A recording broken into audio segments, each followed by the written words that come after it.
Welcome back to the Victory Podcast. I'm here with Pastor Jody, and we're going to do a recap on this series we just finished up called House of Worship. We like doing these recaps of series because in case there's any more expounding we wanted to do, just kind of in a conversation setting that maybe can't necessarily done from a platform, this kind of gives us the opportunity to sit and talk about it and then give you guys the opportunity to listen. And so we want to just do a recap. And my first question to ask is just starting with the main theme. How would you summarize the house of worship? I don't know. I don't know if because when I started thinking about this series, I had some places that I was going to get to, and I don't know that we got to all of them, and I don't know if they were all really cohesive. In fact, they kind of all. It's kind of like five separate messages. Yeah, it just kind of went some weird ways. But the one I guess the one takeaway is that, we talked about opening services now with time to bring your offering. Yeah, exactly. And so I guess if I had that thought too. That one thought is that when people come to church, come with the idea that you bring something and you actually bring an offering that you owe the Lord. Right. And so I don't know if that answers the question, but that's maybe my answer to well, that. I think even kind of defining, like if you were to define all of it together, kind of the way I opened on Sunday was if we were to define house of worship with all of the concepts, whether it's a church, whether it's a home, That's whether right. it's personal, it's a Right. place where God lives. Yeah. And so that allows us to just kind of encapsulate all of it. Yeah. So I think this was really good series because it just kind of expands our perspective on worship. Can you share a little bit, just in case people missed it, like your definition of worship, like and how you kind of came across that? Yeah. I mean, I've told this story so many times. I know. Y'all have heard it so many times, but Yeah. I have a definition of worship, and it came out of one of those. I really felt the Lord ask me when I was in Bible school to define worship, and it was kind of a weird experience when I explain it. Right. But I really did feel like the Lord was just wanting to do something, wanting me to wrap my head around something. So I kind of felt that He posed it as a question, like to define worship, and I couldn't. And I could have thrown out some churchy verbiage, Generic things, but really something in me, I knew it wasn't there, and I believe that's why God asked me the question, because He knew it wasn't there. Yeah. So it sent me on this journey to define worship, and took several months. But my definition of worship is a response to revelation. In other words, when you see something of God, see something new of God, whether, I don't know, I tell a story about deer hunting in West Texas. And I was riding a four-wheeler before daylight, going to a blind, and I got to where I was going, and I stopped, and I turned off the four-wheeler, and the light went off, and it was just so dark out there. There was no man-made light out there, and like how dark it was took me back. Like, wow, it's really dark. And as my eyes began to adjust, I just looked up and I noticed the stars. And I don't know that I've ever been in a place where it was that absent of man-made light. And so the sky was just boom. And so, I could see millions of stars. Right. And it really took me back for a moment. And that's the example I use often to describe the definition of worship, which is a response to revelation.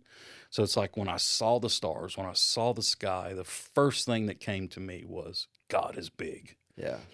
And it's like I saw His grandeur in that moment, and it brought a response out of me.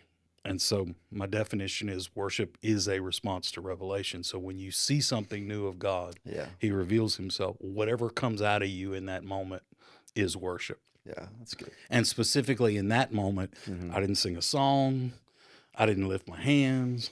I didn't. Right. I just sat there. Honestly, probably my act of worship in that moment was a sigh. Exactly.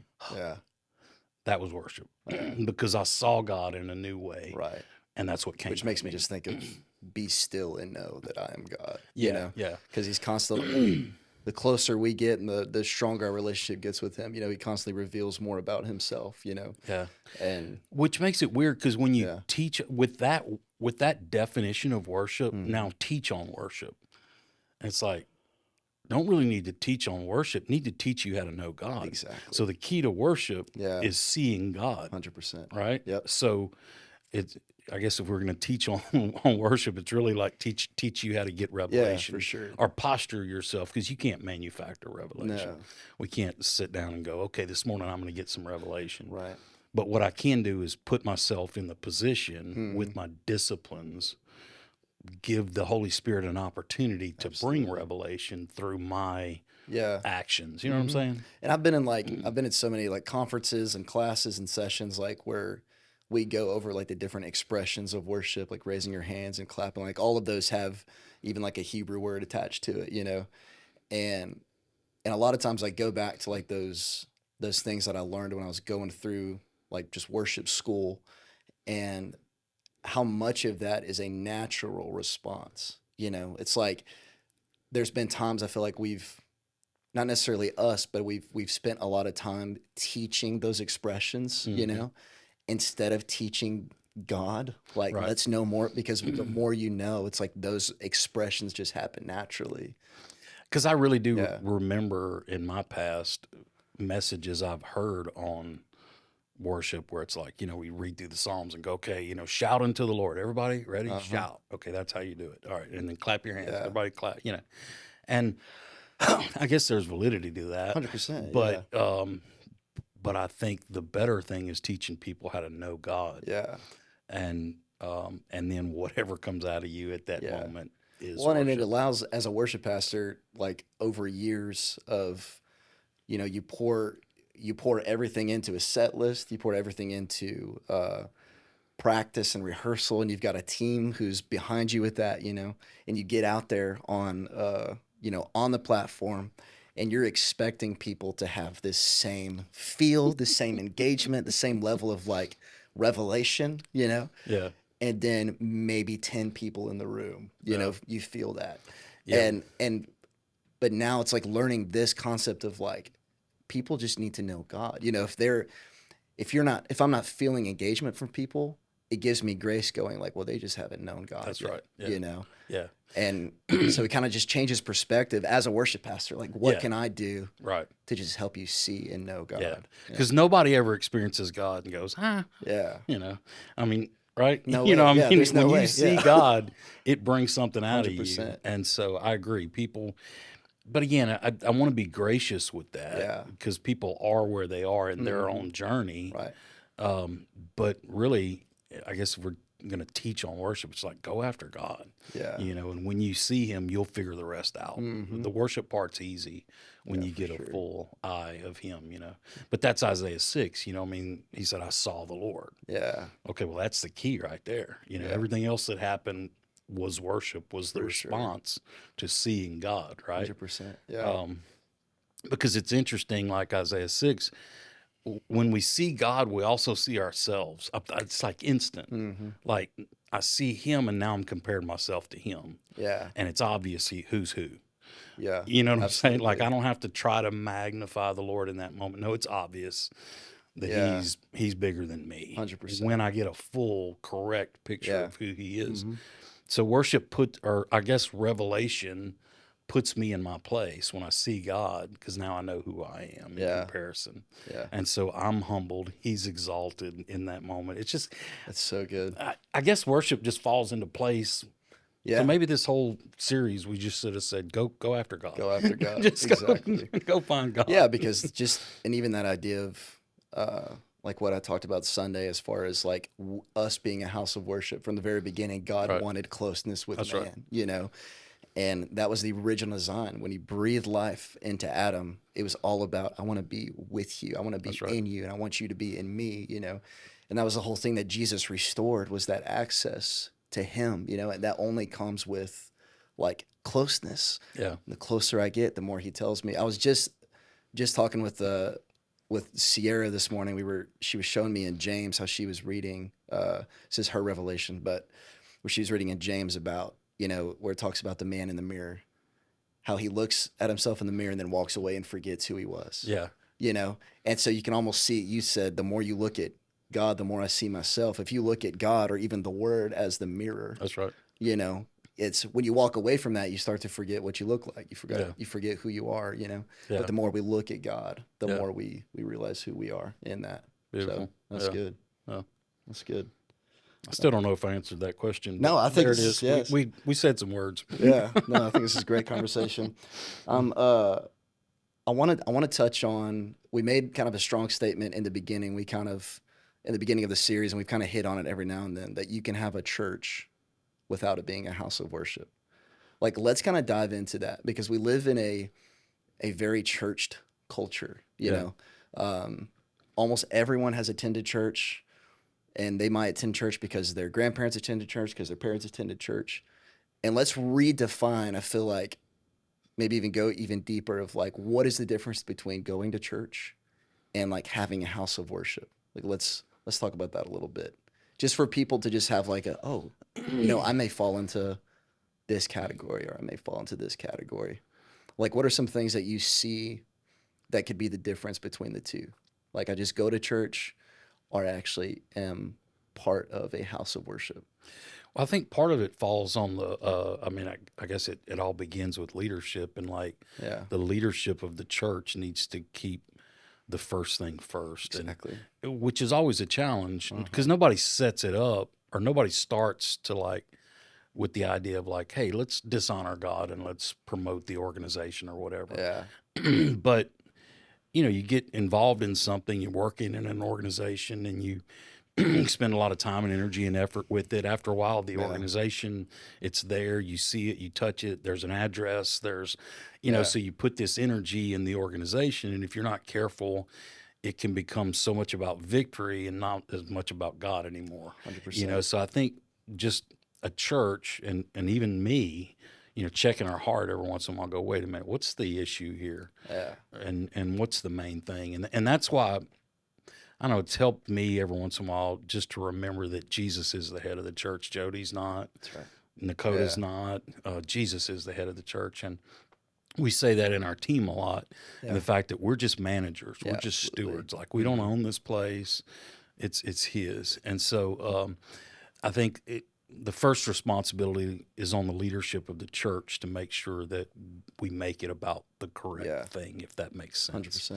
100%. But then also the people, we can't do anything about a person's heart who shows up to our church. Yeah, So some responsibility, lies with them of keeping him in the first place and keeping this about that's right. him more. Because anything we do over and over again in repetition, we lose the purpose of it. We lose the why. Yeah, Things get muddy in that, and Yeah. so which I guess is why we do series like this every once in a while, just to remember, like, hey, let's keep the first things first. yeah. I keep hearing it's like this phrase, shifting your gaze. Because it is so easy to get focused on us and focused on the church, and you have to have all the systems and the processes, and you got to have the service flows, you got to have the set lists, you got to have the message series, and it's like we get so caught up that we lose focus on Jesus, and Yeah. as Jesus being the head of the church, and I really feel like it really feels like as a church, we're in that season of shifting our gaze, Yeah.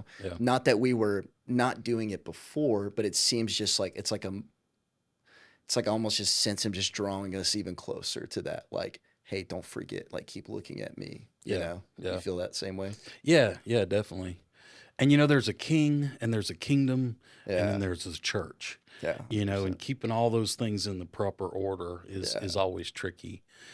And because again, church is natural. There's an address. You walk in, or you drive in a driveway, and somebody shows you where to park, and then there's a door that you're obviously Yeah. supposed to walk through, and then you go in, and all the seats are facing in one direction. So I sit down and face that direction. Somebody stands on the stage and gives me some kind of leadership, and I just cooperate with that. So church is really easy to understand. It's easy to wrap your head around. Yeah. It can make us a consumer if we're not careful, and we mentioned that in the series too. Mhm.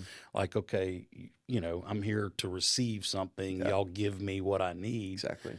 So that doesn't need to happen, and that we need to remind ourselves of that often, that we're not here to consume. That's We're right. not here as a consumer. We don't come to church as a consumer. Um, but church is easy to understand, and because it's easy to understand and cooperate with, sometimes the spotlight goes there, and Yeah. that's when a church is not necessarily a house of worship. Yeah. It's a thing that Yeah. we do. The kingdom is different because the kingdom is here and it's there and it's inside of us Absolutely. and it's dynamic and it's moving. There's no address. There's no, you know what Yeah. I'm saying? And so it's For hard to wrap sure. your head around kingdom, and then even above that, the king. Absolutely. So keeping all that in order is a little tricky. 100%. Yeah. I'm trying to think of like some practical steps, because we're talking about a lot of ideas and concepts, but like what moves somebody from like coming into the building, what moves somebody from watching worship to like being a worshiper?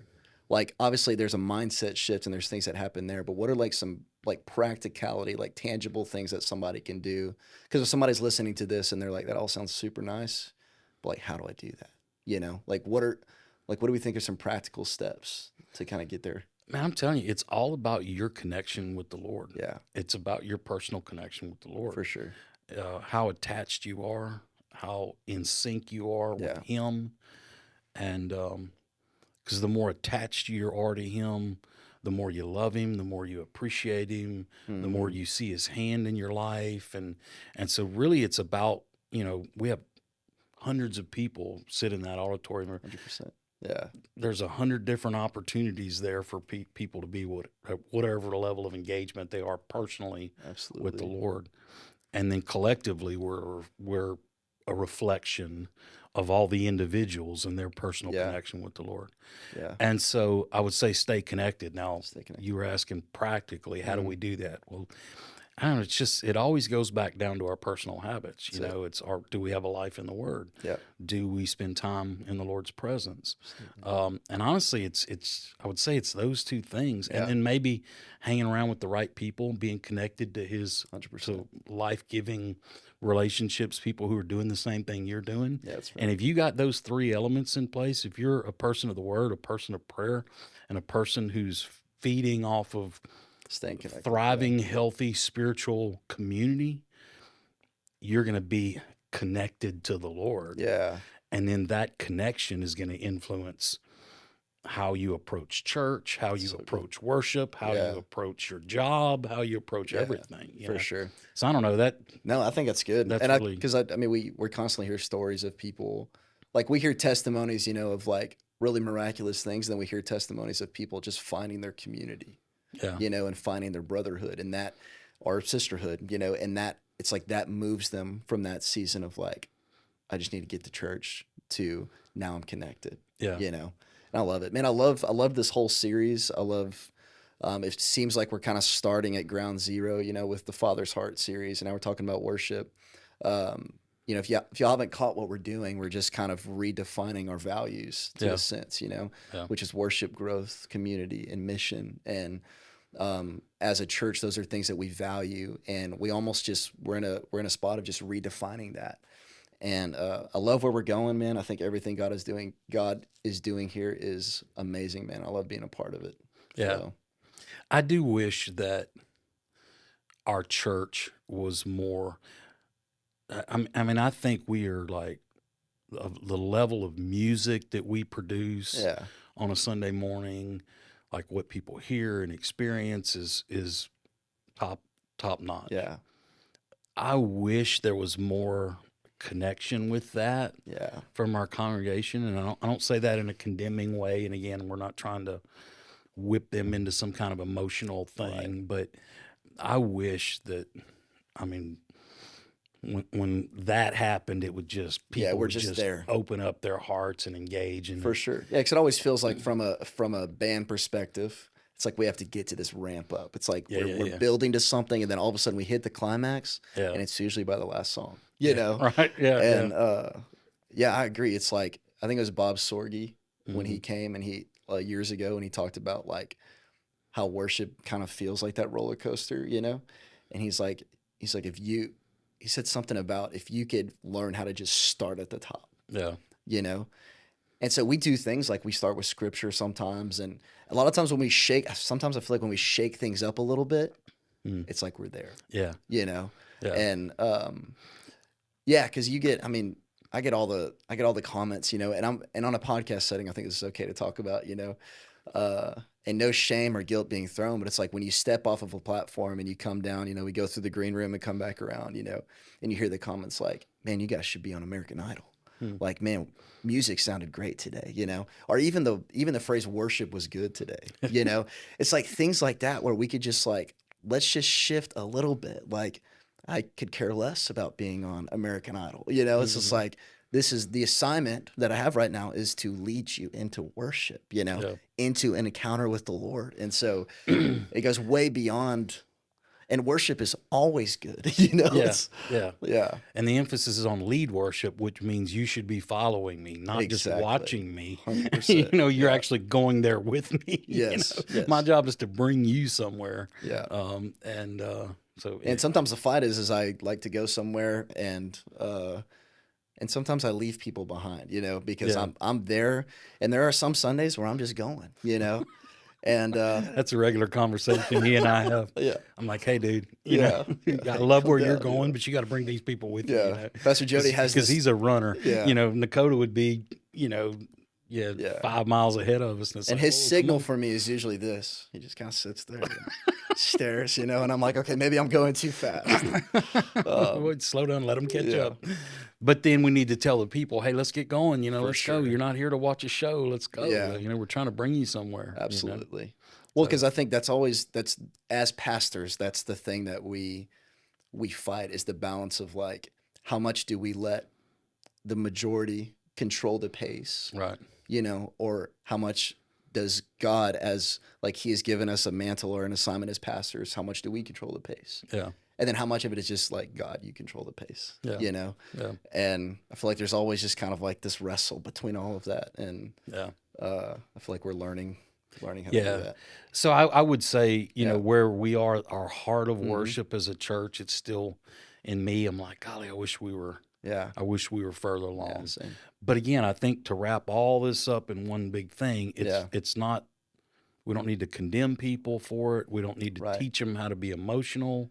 What we need to teach them is how to go after God. 100%. Because the more of us are going after God and experiencing new things of Him every day, worship's just going to come out of that. So maybe that's the key to this whole thing. So good. People go after God. Yeah, absolutely. Jody, Yeah. go after God. Nakota, go after God. That's the key to Absolutely. it all. Yeah. So, This is so good, man. beautiful. No, I wrap think up. this has been a great conversation, good wrap up. And so I'm excited to see what else God is doing. Thanks, you guys, for tuning in, and we'll catch you next time.